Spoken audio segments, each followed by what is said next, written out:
देख रहे हैं विंध्य फर्स्ट। मैं हूं आपके साथ स्वर्णिमा, मेरे साथ है उर्वशी। आज के इस कार्यक्रम मीडिया स्कैन में आप सबका बेहद स्वागत है। कार्यक्रम में हमारे पास मुख्य अखबार हैं दैनिक भास्कर, दैनिक जागरण, पत्रिका और स्टार समाचार। इनकी मुख्य खबरों पर हमारा ध्यान केंद्रित होगा और क्या मुख्य खबरें हैं इनमें वो हम आपको बताएंगे। शुरुआत करते हैं विंध्य की खबरों से। सबसे पहले हमारे पास शिक्षा से जुड़ी खबर है जी, तो सिटी स्टार पेज पर है, स्टार समाचार के अखबार में ये है। इसकी हेडलाइन है, स्कूलों में अब तक नहीं लग पाए डिजिटल बोर्ड। प्रदेश के सरकारी स्कूलों में डिजिटल बोर्ड लगाने की प्लानिंग 6 साल कागजों पर चलती आ रही है। अब तक स्कूलों में बोर्ड नहीं लग पाए हैं। मसलन अभी भी पुराने ब्लैक बोर्ड में ही बच्चों को पढ़ाया जा रहा है। एक दिन पहले और हमने बात की थी राष्ट्रीय स्तर पर कि किस तरह स्किल को डेवलप करने के लिए टेक्नोलॉजी का उपयोग किया जा रहा है, लेकिन मध्य प्रदेश में रीवा जिले के सरकारी स्कूलों में 6 सालों से कागजों पर तो लिख दिया गया है कि डिजिटल बोर्ड लग रहे हैं, लेकिन अभी भी बच्चों को वही उधड़े हुए ब्लैक बोर्ड में पढ़ने को मिल रहा है। लिखा है कि फायदा क्या होता है, दरअसल ब्लैक बोर्ड पर पढ़ाया जाने वाला मैटर बच्चों को दिखाई नहीं देता। इसी समस्या को देखते हुए सभी स्कूलों में डिजिटल बोर्ड लगाने का फैसला हुआ था। डिजिटल बोर्ड लगाने से शिक्षकों के अध्यापन का रिकॉर्ड भी आसानी से रखा जा सकता है, यानी जो पढ़ाया जा चुका है उसका जो सिलेबस है वो बच्चे आगे जाके भी पढ़ सकते हैं क्योंकि वो चीज़ें रिकॉर्ड हो जाती हैं। लेकिन यहाँ पर 10,000 का एक बोर्ड डिजिटल बोर्ड की प्लानिंग के दौरान प्रति बोर्ड 10,000 रुपये लागत का अनुमान लगाया गया था। विभाग पर करोड़ों का वित्तीय भार पड़ने पर भी विचार किया गया था, लेकिन अफसरों का डर सिर्फ इस बात का था कि यदि पूर्व की तरह बोर्ड का प्रयोग फेल हो गया तो विफलता का एक और दाग लग जाएगा। इसी कारण से बोर्ड नहीं लगवाए गए, लेकिन कागजों पर पैसों की भी जानकारी दी गई है। कागजों पर बोर्ड लगवाने की जो प्रक्रिया है वो पूर्ण हुई है, लेकिन हकीकत में ज़मीनी स्तर पर कहीं भी डिजिटल बोर्ड नहीं लगे हैं।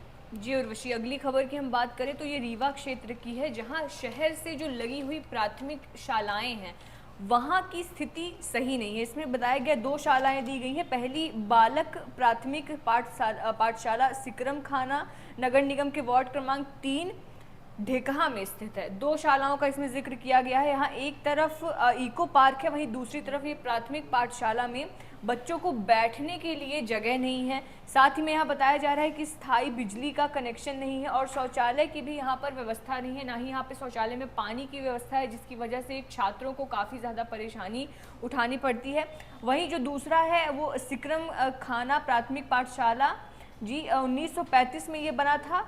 जैसा ये 1935 में बना था वही स्थिति इस शाला की आज भी है और शौचालय नहीं है। बच्चों को पीने के लिए पानी की भी कोई सुविधा नहीं है यहाँ पे बताया जा रहा है। साथ ही में कुछ दूर में ही एक हैंड पंप है, लेकिन वो बिगड़ा हुआ है। और इसमें बताया जा रहा है कि किसान जो हैं सुब्रत, इन्होंने मांग करी कि इन दोनों स्कूलों का विकास किया जाए, साथ ही में इन स्कूलों में मूलभूत सुविधाएं पहुंचाई जाए। तो जहां हम देख रहे हैं एक तरफ इको पार्क जैसे इतने बड़े पार्क की व्यवस्था हो रही है लोगों के पर्यटन के लिए, लेकिन शिक्षा जैसी मूलभूत चीज़ों पे उसके सामने ही वो स्कूल है, उस पर कोई ध्यान नहीं दिया जा रहा है। शिक्षा पर हमारी एक स्टोरी भी गई थी जिसमें डेटा था, आंकड़ा था कि विंध्य क्षेत्र में किस तरह है शिक्षा का स्तर। तो ये खबर यकीनन, और आए दिन हम इस तरह की खबरें देखते रहते हैं कि कहीं निर्माण जो भवन है वही नहीं है, कहीं भवन गिर गए हैं। तो इस तरह की चीज़ों पर यकीनन सरकार को ध्यान देने की बहुत ज़्यादा आवश्यकता है। जी, अगली खबर है सिटी स्टार पेज पर ही है ये। रीवा जिले का एक आंकड़ा लगाया गया है। रीवा जिले के जो थाने हैं उनमें 10 माह का आंकड़ा है, जहां पे 10 माह में शहर से चोरी हुए 472 वाहन जो है वो चोरी हुए हैं। मध्य प्रदेश पुलिस पोर्टल में दर्ज आंकड़ों के अनुसार अमहिया और सिविल लाइन थाना वाहन चोरी करने वाले गिरोह का पसंदीदा अड्डा बन चुका है। इन 2 थाना क्षेत्र में क्रमशः 108 और 51 दुपहिया व 4 पहिया वाहन चोरी हो चुके हैं। खास बात यह है कि पुलिस भी इन चोरियों पर लगाम नहीं लगा पा रही है। ऐसा नहीं है कि पुलिस का काम नहीं हो रहा है, लेकिन बदमाशों पर इसका असर ही नहीं हो रहा है। कई बार ऐसा देखने को मिला है कि बदमाश पकड़ा जाता है और जेल से छूट जाता है। यहीं पर लिखा है कि जो नाबालिग है उन नाबालिग बदमाशों की संख्या सबसे ज़्यादा पाई गई है। पुलिस ने 10 माह के भीतर करीब आधा सैकड़ा वाहन चोरों को पकड़ा है। उनके कब्जे में 200 से अधिक चोरी अथवा लूटे गए वाहनों को बरामद भी किया है। इनमें से ज़्यादातर बदमाश ऐसे पकड़े गए जो अंडर एज यानी नाबालिग थे। ऐसे में न्यायालय से इन्हें राहत मिल जाती है। यही कारण है कि जो इतना अराजकता फैल जाती है शहर में, तो इसका ये बड़ा कारण है कि नाबालिग जो गलती करते हैं उनको छोड़ दिया जाता है, उसके बाद वो फिर से उस गलती को दोहराते हैं। तो एक तरह से जो संशोधन की मांग उठी थी कि जहां क्राइम होते हैं तो क्राइम की चीज़ों में अब संशोधन होना चाहिए एक तरह से, तो ये देख सकते हैं यहाँ पर कुछ आंकड़े दिए गए हैं। जहाँ सिविल लाइन में सबसे ज़्यादा आप देख सकती हैं 108 हैं, अमैया में 91 हैं, कोतवाली में 60 है, बिछिया थाना में 23 हैं, चौराहटा में 70 हैं, समान में 59 है, विश्वविद्यालय में 61 हैं। वहीं कुल 472 वाहन 10 माह के भीतर चोरी किए जा चुके हैं। जी उर्वशी, अब हम बात कर लेते हैं चुनाव से जुड़ी ये खबर है। रीवा विधानसभा, रीवा जिले में जितनी भी विधानसभा सीटें उनमें बताया गया है कि पिछले चुनाव की तुलना में इस बार जो है वो प्रत्याशी कम हुए हैं। मात्र गुड़ की सीट को अगर छोड़ दिया जाए तो हर जगह पर प्रत्याशी उम्मीदवार कम हुए हैं। इसमें दिया है कि रीवा और मऊगंज जिले की 8 विधानसभा सीटों पर विभिन्न राजनीतिक दलों सहित निर्दलीय के रूप में इस बार जनता के बीच 116 उम्मीदवार हैं। पिछले चुनाव में यानी कि 2018 में इनकी जो संख्या थी वो 158 रही थी। यहाँ पर बताया जा रहा है कि मात्र जो गुड़ है उसमें 2018 में 17 उम्मीदवार थे, लेकिन इस बार 20 हैं। यहाँ पर सारी सीट्स का कंपैरिजन किया गया है 2018 और 2023 दोनों का। तो रीवा में 25 2018 में और 2023 में 15 कमी है। सिरमौर में 20 था 2018 में, अब 14 है। सिमरिया में 22 2023 में 15, त्योथर में 20 था 20 सीटें थी, अब 13 सीटें हैं। मऊगंज में 17 सीटें थी, अब 12 सीटें हैं। देवतालाब में 23 थी 2018 में, अब 15। मनगवा में 14, अब 12। गुड़ में 17 सीटें थी, अब बढ़कर 20 हो गई हैं। 3 इस बार 3 उम्मीदवार बढ़े हैं। रीवा में सबसे ज़्यादा घटे हैं। इसमें बताया जा रहा है कि रीवा विधानसभा क्षेत्र में सबसे ज़्यादा प्रत्याशी इस बार घटे हैं। ये निर्दलीय प्रत्याशियों को मिलाकर ये संख्या है। पिछले चुनाव में यहाँ इस सीट से 25 प्रत्याशी मैदान में थे, वहीं इस बार 15 रह गए हैं। वहीं गुड़ में 3 प्रत्याशी बढ़े हैं। जी, अगली खबर की बात करते हैं। तो ये खबर जो है वो अधिकतर सभी अखबारों में हमने देख ली है कि ये खबर सभी अखबारों में है। कॉलेजी छात्रा का सिलपरा नहर से बरामद हुआ है शव सोमवार को। लिखा गया है कि ये चिरहुला कॉलोनी से अपने अवधेश प्रताप विश्वविद्यालय के लिए जा रही थी और 4 दिनों से इनकी कोई खोज खबर नहीं थी। 4 दिनों बाद कल इनका शव बरामद हुआ है। लिखा गया है कि एसडीआरएफ की टीम लगातार 3 दिनों तक सिलपरा नहर में छात्रा की तलाश कर रही थी, लेकिन तेज बहाव के कारण शव नहीं मिल पा रहा था। ऐसे में रविवार की रात नहर का पानी बंद कराया गया, तब जाकर छात्रा का सोमवार को शव बरामद हुआ है। जी, बताया जा रहा है कि कॉलेज के लिए एक छात्रा निकली थी और बीएससी की छात्रा थी एपीएस यूनिवर्सिटी में। अभी आगे क्या होता है इसको ये देखने वाली बात होगी। हम बात करते हैं हमारी अगली खबर की। तो हमने कुछ दिन पहले भी ये बताया था कि त्योहारों का सीज़न है उर्वशी, ऐसे में जो खाद्य सामग्री है, आमतौर पर भी जिस तरह से खाद्य सामग्री खुले में बिक रही है, नालियों के पास ठेले लगते हैं, वहाँ पर सब पानी की कमी की वजह से अच्छे से बर्तन नहीं धोए जाते हैं, गंदगी का आलम हर ओर फैला हुआ है, सड़क की धूल वहाँ पर पड़ रही है। इसमें सबसे ज़्यादा जिम्मेदार जो खाद्य सुरक्षा विभाग है उसको ठहराया गया है कि वो इसकी कोई भी खोज खबर नहीं ले रहा है, कोई भी ध्यान नहीं दिया जा रहा है। इसमें साथ में ये भी बताया गया है कि जो स्वास्थ्य विभाग है और खाद्य सुरक्षा प्रशासन इस पर कोई कार्यवाही नहीं कर रहा है। खाद्य और औषधि की जांच के लिए फूड की मोबाइल लैब है, लेकिन इस की ओर से आज तक कोई भी छापेमारी नहीं की गई है, इसलिए जो भी जांच है वो भोपाल भेजी जाती है। अब जब भोपाल भेजी जाती है तो उसकी जांच होने में सब में एक प्रक्रिया से उसे गुजरना पड़ता है जिसमें महीने भर लग जाते हैं और इस तरह से काम लेट होता रहता है और कोई भी कार्रवाई सामने नहीं आ पाती, जिस वजह से ये जो ठेले हैं ये ऐसे ही चलते जा रहे हैं, इन पर कोई भी रोक नहीं है। लोगों की स्वास्थ्य के साथ एक तरह से खिलवाड़ हो रहा है। जी बिल्कुल, कुछ दिनों पहले भी हमने ऐसी खबरें पढ़ी थी कि जो खुले में बिकती हैं सामग्रियां, उसकी वजह से तो अप्रैल माह में इसकी जांच हुई थी, लेकिन वो रिपोर्ट अभी तक नहीं आ पाई है। बिल्कुल जी, तो ये रही हमारी विंध्य की खबरें। अब हम बढ़ते हैं हमारी प्रादेशिक खबरों की ओर। जी, तो आज हमारे पास दैनिक भास्कर में चुनाव बहुत नज़दीक हैं हमारे छत्तीसगढ़, राजस्थान और मध्य प्रदेश में। तो दैनिक भास्कर ने एक जो फीमेल वोटर्स हैं उनका ओपिनियन लिया है, एक सर्वे किया है, उनसे कुछ क्वेश्चंस पूछे हैं। उर्वशी, हमारी भी एक ऐसी स्टोरी है, एक एनालिसिस जो वुमेन वोटर्स क्या चाहती हैं उसका आने वाला है। खैर, हम इस पे बात करते हैं। तो इसमें बताया गया है कि मध्य प्रदेश में 81% महिलाओं ने कहा कि चुनाव में ही याद आते हैं हमारे मुद्दे। बिल्कुल यही हमने भी जब महिलाओं से बात करी तो उन्होंने भी यही बातें करी। इसमें यह भी है कि 46% महिलाएं अपनी सुरक्षा को लेकर असंतुष्ट हैं। अगर हम आंकड़ों की बात करें उर्वशी, तो मध्य प्रदेश जो है वो मासूम बच्चियों से दुष्कर्म के मामले में सबसे अव्वल है, और वहीं बलात्कार के मामलों में राजस्थान के बाद दूसरे नंबर पर है। तो आंकड़े तो इतने डरावने हैं। वही यहाँ पर भी महिलाएं कह रही हैं। इसमें कुछ क्वेश्चंस दिए हुए हैं और कुछ परसेंटेज दिया हुआ है, जिसमें बताया जा रहा है कि 41% महिलाओं ने माना कि सियासी परिवारों की महिलाओं को ही मौके मिलेंगे। जो महिला आरक्षण है उसको लेकर ये जो सवाल था उसके पूछा गया था कि इससे महिलाएं कितनी ज़्यादा राजनीति में आगे आएंगी। तो इस 41% का ये कहना है। 9% के अनुसार जाति के आधार पर ज़्यादा मौके मिलेंगे। वहीं 7% कह रही हैं कि आर्थिक तौर पर मजबूत महिलाएं आगे आएंगी। 30% का कहना है कि आरक्षण से आम महिलाओं की भागीदारी बढ़ेगी।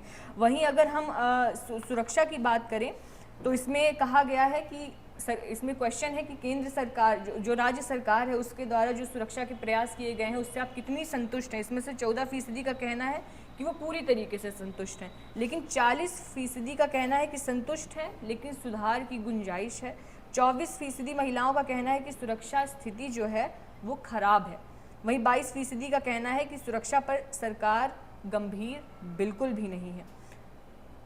साथ ही में इसमें कुछ और परसेंटेज भी दिए गए हैं, जहां पर है कि प्रदेश की महिलाएं वोट के लिए खुद को कितना स्वतंत्र मानती हैं, यानी परिवार का जो मेल कैंडिडेट है वो उनका या फिर जो अन्य मेंबर हैं वो उनके ऊपर कितना ज़्यादा प्रभाव छोड़ते हैं। इनमें से 81% का कहना है कि वो चुनाव में स्वतंत्र रूप से वोट डालती हैं। 16% कहती हैं परिवार की भी राय मानती हैं और 3% परिवार की मर्जी से वोट करती हैं। एक और है कि जनप्रतिनिधि के तौर पर महिलाएं पूरी तरीके से स्वतंत्र निर्णय लेने में कितनी सक्षम है। इनमें से 27% स्वतंत्र हैं, लेकिन 43% ने कहा कि इसमें पुरुषों का दखल होता है।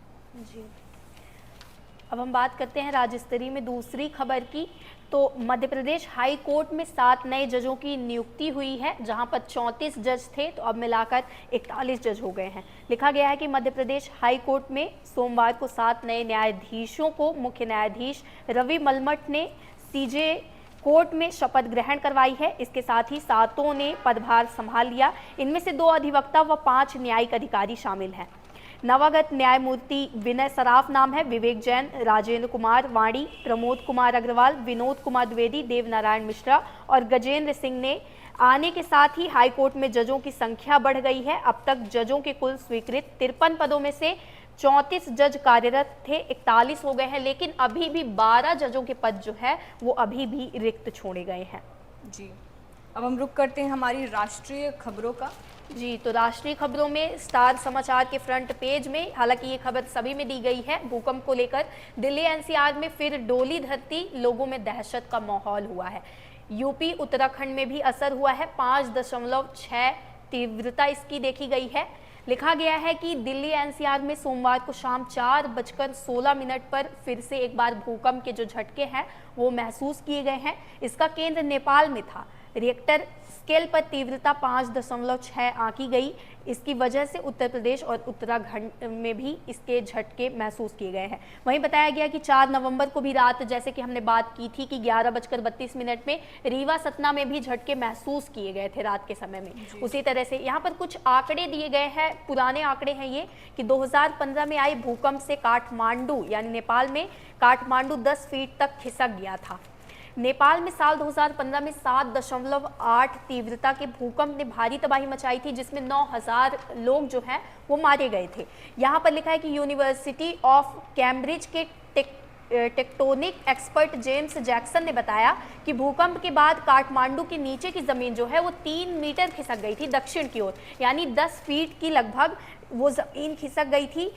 एवरेस्ट के भूगोल में किसी भी प्रकार का बदलाव नहीं देखा गया था, लेकिन उस दुनिया भर में, विश्व भर में, एशिया के देशों में खासकर भूगोल की जो स्थिति थी वो बदली हुई दिखाई दे रही थी। जी, अगली खबर की बात करें तो एक और खबर है और ये एक तरह से पॉजिटिव मानी जा रही है। स्कूली छात्राओं को फ्री सैनिटरी पैड बांटने की जो पॉलिसी है वो तैयार हो गई है। नेशनल पॉलिसी, स्कूली छात्राओं को मुफ्त सैनिटरी पैड बांटने की जो योजना को लेकर नेशनल पॉलिसी तैयार कर ली गई है। और अब केंद्र सरकार ने सुप्रीम कोर्ट से 4 हफ्ते का वक्त मांगा है कि 4 हफ्ते का वक्त उन्हें जो लोग हैं उनसे उनकी राय जानने के लिए उन्होंने मांगा है। लिखा है कि सीजेआई डीवाई चंद्रचूड़ की अगुवाई वाली बेंच ने केंद्र सरकार से कहा कि छात्राओं को सैनिटरी नैपकिन बांटे जाने की प्रक्रिया एक समान होनी चाहिए। यानी राज्य स्तर पर, केंद्र स्तर पर जितने भी स्कूलें हैं सभी जगहों पर जो सैनिटरी नैपकिन है उसकी व्यवस्था करवाई जाए। बच्चियों के लिए अलग से उनकी अनुमान, जितनी भी बच्चियां स्कूल में हैं उनकी उपलब्धता के अनुमान पर टॉयलेट भी उपलब्ध करवाए जाए। वहीं लिखा गया है कि जनहित याचिका में लड़कियों को फ्री पैड देने की मांग की गई थी। सोशल वर्कर जया ठाकुर हैं, इन्होंने सुप्रीम कोर्ट में जनहित याचिका दायर की थी। लड़कियों की स्वास्थ्य सुरक्षा पर चिंता जताई थी। याचिका में बताया गया था कि पीरियड में होने वाली दिक्कतों के कारण कई लड़कियां जो होती हैं उस पीरियड टाइम पे स्कूल छोड़ देती हैं। उनके परिवार के पास पैड पर खर्च करने के लिए पैसे नहीं होते हैं और कपड़ा यूज़ करके उन दिनों में स्कूल जा नहीं सकती। इसी वजह से स्कूलों में भी लड़कियों के लिए फ्री पैड की सुविधा नहीं है, इससे उनकी पढ़ाई प्रभावित हो रही है।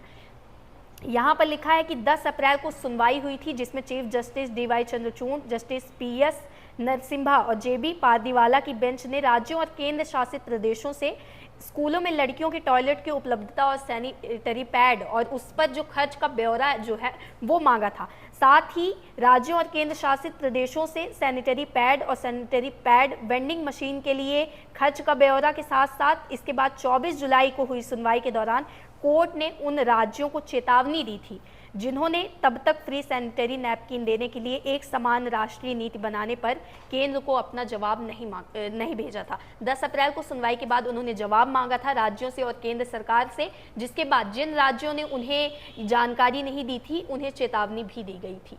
जी, उर्वशी एक बढ़िया पहल है और इस पर, इसका कार्यान्वयन पर ज़्यादा फोकस होना चाहिए क्योंकि हम देखते हैं जैसे यूपी में भी एक योजना चलाई जा रही थी महिलाओं के लिए। मुझे उस वक्त योजना का नाम नहीं याद आ रहा है, लेकिन कोरोना काल के बाद से ये स्थिति हो गई थी कि लड़कियों को पैड्स आ ही नहीं रहे थे। जब पूछा गया वहाँ पर जाकर, ये ग्राउंड रिपोर्ट में जब बात की गई तो बताया गया जो स्कूल प्रशासन था वो ये कह रहा था कि हमें सप्लाई हो ही नहीं रही है। तो इन सारी चीज़ों का ध्यान देना बहुत ज़रूरी है कि नियम तो बन जाए लेकिन नियम का कार्यान्वयन ज़मीनी स्तर पर किस तरह से होता है।